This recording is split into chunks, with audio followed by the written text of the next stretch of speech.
I would win against Anthony, but here I am with a broken jaw, learning the hard way. I'll heal. He's going to have the street cred of standing there and say, I went 6 rounds with Joshua. He didn't go 6 rounds with Anthony Joshua. He ran around, he avoided the fight, and then ultimately got clipped, okay? The fight between Jake Paul and Anthony Joshua has officially come to an end, and the outcome was exactly what many expected. AJ stopped Jake with a knockout. What truly caught people off guard was everything surrounding the match. The build-up, the self-belief, and the way Jake spoke as if he had unlocked a special strategy to defeat a former unified heavyweight champion. For several months, Jake repeated the same message again and again. He claimed he was going to reveal Anthony Joshua's weaknesses. He said on podcasts, in interviews, during live streams, and across social media platforms. He sounded completely sure of himself, maybe even overly confident. Well, shit. Didn't think I'd ever have to make one of these videos, but shit happens, I guess. This is still the best job in the world. Thank you all for the support. This was an amazing event, and I'll be back. No worries, cuz. Then the truth hit. Jake Paul managed to go 6 rounds against Anthony Joshua, and that by itself is worthy of credit. Almost no one saw that coming. Not the fans, not boxing experts, and not even those who usually stand behind Jake. You to get this ring with a dude like that, bro, you train to play football, you train to do TV, he trains to box. And so does Jake Paul. No, Jake Paul started 6 years ago. He slowly got better and better and better, fighting football players, all these guys. But if you boxing, like you gotta gradually grow. If you look at all the best boxers of all time, right? They start off fighting bums, get some confidence, then they start fighting better people. Yo, the brother went from fighting Chavez Jr., left with him, and then he went straight to Anthony Joshua. Bro, real quick, he's a YouTuber slash, I don't know, Disney guy. And for you to take this fight, because 9 times out of 10, anybody in his corner knows, like, yo, bro. $92 million. Of course he was going to take the fight. However you want to cut it. $92 million. What I'm saying is, the brother ain't hurting for no money. So he had to get in his ring. For you to get in the ring with a guy like that, bro, I give you a lot of respect. And for Anthony Joshua to be such a great fighter, you missed a lot from a wide margin. A lot of wild shots he ducked. Yo, if you watch Anthony Joshua, this says more about him. However, the conversation didn't finish with people applauding Jake for making it through the fight. Instead, boxing analysts began explaining why he managed to last as long as he did. That's where things became embarrassing. According to the experts, Jake was never focused on winning the bout. His entire approach was about staying on his feet and avoiding the finish. Oh, come on, bro. Oh, my God. No, you gotta go fight. From the very first bell, Joshua's intention was clear. He came in with one goal: finish Jake as quickly as possible. AJ fought with pressure, power, and purpose, constantly moving forward. He was looking to send a message. But rather than holding his position and pushing himself the way he had claimed he would, Jake completely changed the nature of the fight. He stayed on the retreat. He tied Joshua up. He neutralized shots at close range. He created awkward moments inside. And he did everything he could to slow the fight to a crawl. Respect to Jake Paul that we took a few rounds to get going because Jake was moving a lot and holding a lot, and it was difficult to nail him clean, I think. But eventually AJ took his time, cut him off, and smashed him about. And listen, respect to Jake Paul, because that last shot, I know he shattered his jaw, but it would have knocked most heavyweights out. So I've got to give him credit. I was going to say, in the end, are you pleased with that? Because obviously everyone was saying this has to go early, this, that, and the other. But it's awkward when you've got a fighter who's moving a lot. We knew he'd move. I didn't expect him to move that much. But listen, he didn't just run. He threw at times. Like, it wasn't, but early on, very difficult to cut the ring off against someone that's moving so much.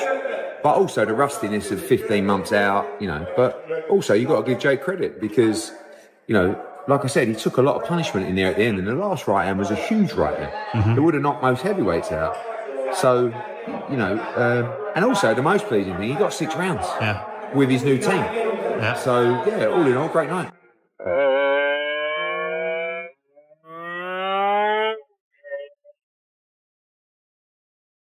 This is exactly what boxing specialists are criticizing now. What happened wasn't some brilliant, high-level tactical performance. It It wasn't a smart attempt to pull off an upset. It was purely about limiting damage.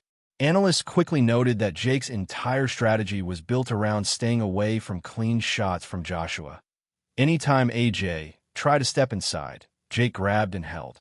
When Joshua let his hands go with combinations, Jake immediately retreated or fell into a clinch. Whenever AJ attempted to work at close range, Jake leaned on him and locked him up. The fight became chaotic and rough because that was the only scenario where Jake could remain upright. And that's the real distinction people are pointing out, staying alive versus actually competing. That's why the backlash is so strong right now. Jake spent much of the fight moving away. Boxing experts weren't upset about Jake losing. That outcome was expected by everyone. What bothered them was the gap between what Jake said before the fight and what he actually did once it started. This was the same person who claimed he had identified weaknesses in Joshua's style. The same person who insisted he had figured out the formula to defeat Anthony Joshua. The world cornered. I have him exactly where I want. I have the boxing community exactly where I want. And when I beat him next Friday, it's the gonna be me, the one that's fucking laughing. Think about that. Yep. But once the bell rang, there was no master plan in action. It was all about damage control. Later, it was revealed that AJ had actually broken Jake Paul's jaw during the fight, and suddenly everything clicked. The frequent clinches, the constant retreating, the focus on just staying upright. It wasn't simply a tactic anymore. It had become a matter of survival. Sport has helped me so much in my life. I think my jaw is broken, by the way, so... Yeah. Let's go! It's definitely broke. But, man, that was good. Nice little ass whooping from one of the best to ever do it. So I love this shit, and I'm going to come back and get a world championship belt at some point. Jake was literally competing with a broken jaw against one of the most powerful punchers in heavyweight boxing. That doesn't change the outcome, but it does give important context. AJ didn't just knock Jake out. He dismantled him step by step. That's the kind of punishment only a true elite heavyweight can deliver. Analysts went through the fight frame by frame and noted that Jake rarely put full power into his punches. Sure, he landed one clean shot that got Joshua's attention. And yes, he took the 5th round, which is remarkable to even say. That moment will go down as a permanent highlight in Jake Paul's career. I'm just so proud of him.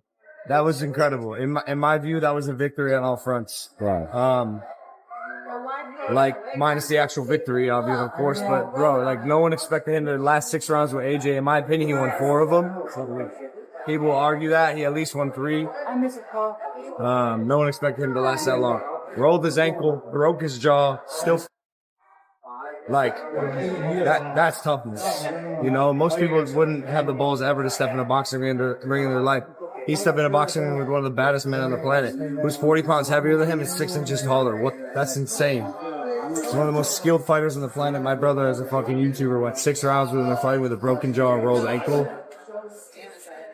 I'm so proud of him. That was just unbelievable. I saw you talking crap to AJ at one point. I'm trying to get his head. I think I pissed him off. I was just saying, fuck that shit. I love AJ. Yeah. But bro, I saw you doing them.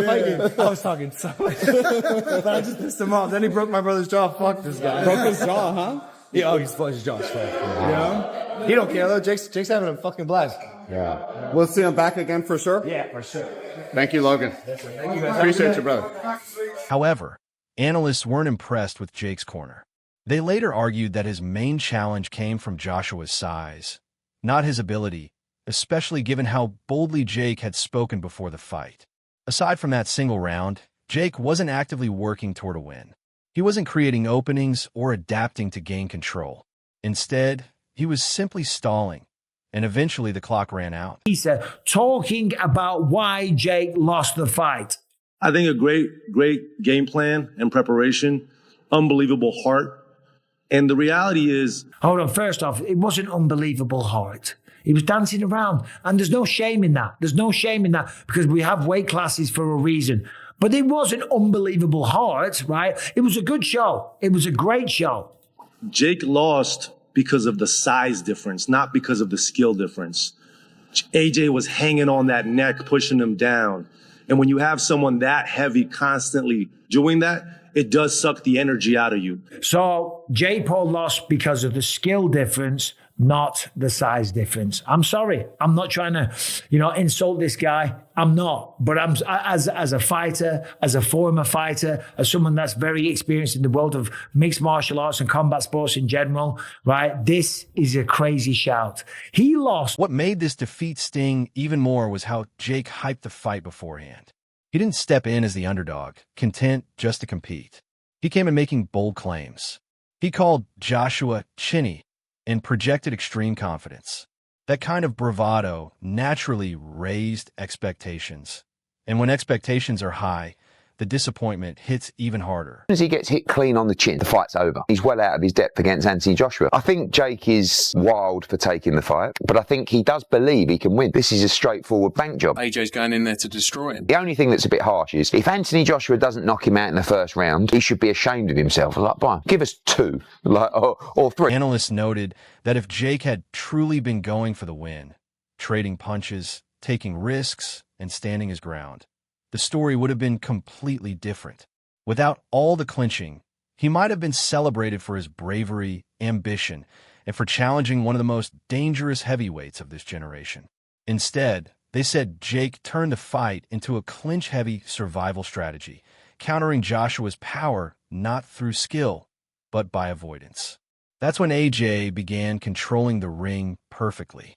Jake had no solutions, and as the knockdowns started to pile up, the difference in skill and control became impossible to ignore. Joshua knocks out Jake Paul in the 6th round. Let's talk about it. There was nothing about this fight that was too surprising, right? Jake Paul was on the back foot, really trying to avoid the power of Anthony Joshua. It seemed like the game plan from AJ was to allow Jake to tire himself out from that constant movement. Because if you've ever been in the ring before, moving around that much is exhausting. It will just tire you out nonstop. You want to know something crazy about this? AJ was delivering some of his biggest punches to Jake while tired, and Jake did not go unconscious at any point. He was not out cold at any point in that fight. He was barely even stumbling on his legs. At one point, he stumbled over his legs, but it looked like he actually injured something in his leg. It didn't look like it was something that Anthony Joshua landed. I might be mistaken there. Also, if this doesn't go to show that Jake Paul's fights aren't rigged, I don't know what will. Like, he gave a very valiant effort. I understand shooting the takedowns and stuff. It was a survival tactic. He was trying to get further into the fight as possible. I understand it, but honestly, like, we all would be doing the exact same thing. If anybody's gonna crap on Jake Paul for the way he fought AJ, just know you would have done so much worse and you would have gassed out in 30 seconds yourself. Honestly, I have all the respect for Jake Paul in the world for taking this fight, and even when he got dropped at the end of the fight, and he was like, whoa! Like, he wasn't out at any point. His chin is very good. He's very tough. He has a lot of heart, and he's only getting better. I think Jake Paul is really good for the sport, especially after seeing something like this. Like, it's very inspiring to see someone who's been boxing for less than 10 years, around 7, 8 years-ish, something like that, and now he's fighting a top 5 heavyweight boxer in Anthony Joshua. Like, it's insane to know what can happen if you believe in yourself and you put in the hard work. I know people are going to crap on Anthony Joshua, but I guarantee you he was just waiting for Jake Paul to get tired. And not only that, but because he was the bigger, slower guy, he was going to have a hard time landing that punch. It was going to be like a fly in a room. You ever try to swat at a fly? It's just too fast. It's going to be a similar concept here due to the size differential between these two. But it was a good fight nonetheless. We all get a little bit of entertainment, and AJ got a big win, I guess. So there is that. Even Joshua's visible frustration became a topic of discussion. Experts observed that AJ seemed irritated as the fight continued. He had aimed for a quick, clean knockout and sought to assert dominance. But Jake's approach forced him to extend his effort beyond what he anticipated. That frustration didn't imply Jake was in control. It simply meant Joshua had to systematically wear him down instead of finishing him instantly. And that's exactly how it played out. So there was 2 things that could have happened in the fight.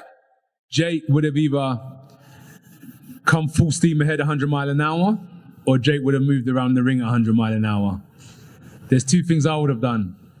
Tried to shut Jake down at 100 miles an hour, or I would have gone on the back foot. So Jake decided to move around the ring, and I decided to put the pressure on. What I could have done better is a lot of things. 100%. In the fight game, you've seen the amazing fighters that have graced us over the last 100 years, and the expectations that we put on ourselves are immense, but I tried my best.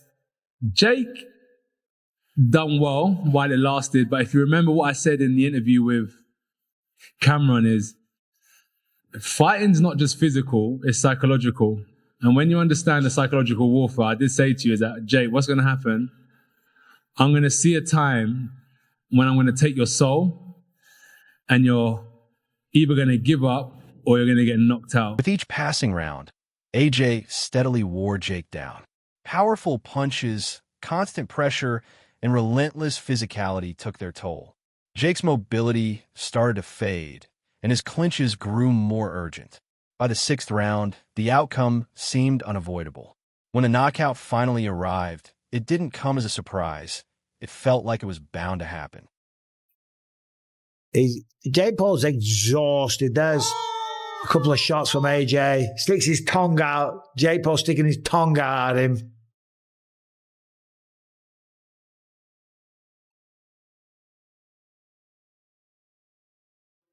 I mean, he looks like bloody.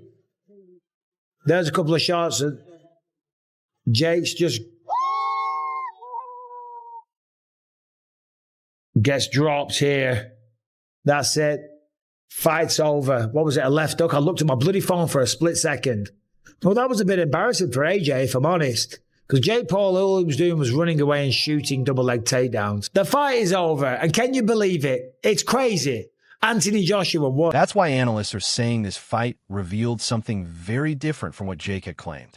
It didn't uncover weaknesses in Anthony Joshua. It highlighted the boundaries of Jake Paul's boxing capabilities. Still, that doesn't take away from what he's achieved. Making it through 6 rounds with AJ is impressive on paper. Taking punches that have floored elite heavyweights is no small feat as courage to get in the ring deserves recognition. For you to get this ring with a dude like that, bro, you train to play football, you train to do TV, he trains to box. And so does Jake Paul. No, Jake Paul started 6 years ago. He slowly got better and better and better, fighting football players, all these guys. But if you boxing, like you gotta gradually grow. If you look at all the best boxers of all time, right? They start off fighting bums, get some confidence, then they start fighting better people. Yo, the brother went from fighting Chavez Jr., left with him, and then he went straight to Anthony Joshua. Bro, real quick, he's a YouTuber slash, I don't know, Disney guy. And for you to take this fight, because 9 times out of 10, anybody in his corner knows, like, yo, bro. $92 million. Of course he was going to take the fight. However you want to cut it. 92 What I'm saying is, the brother ain't hurting for no money. So he had to get in his ring. For you to get in the ring with a guy like that, bro, I give you a lot of respect. And for Anthony Joshua to be such a great fighter, you missed a lot from a wide margin. A lot of wild shots he ducked. Yo, if you watch Anthony Joshua, this says more about him. But sheer toughness isn't enough to win at this level. Analysts pointed out that once the differences in size, experience, and skill became obvious, Jake had no alternative plan. He couldn't outbox Joshua. He couldn't overpower him. And he couldn't outlast him indefinitely. That's why the embarrassment isn't just about losing. It's about the mismatch between words and performance. Jake spoke like someone ready to stun the world.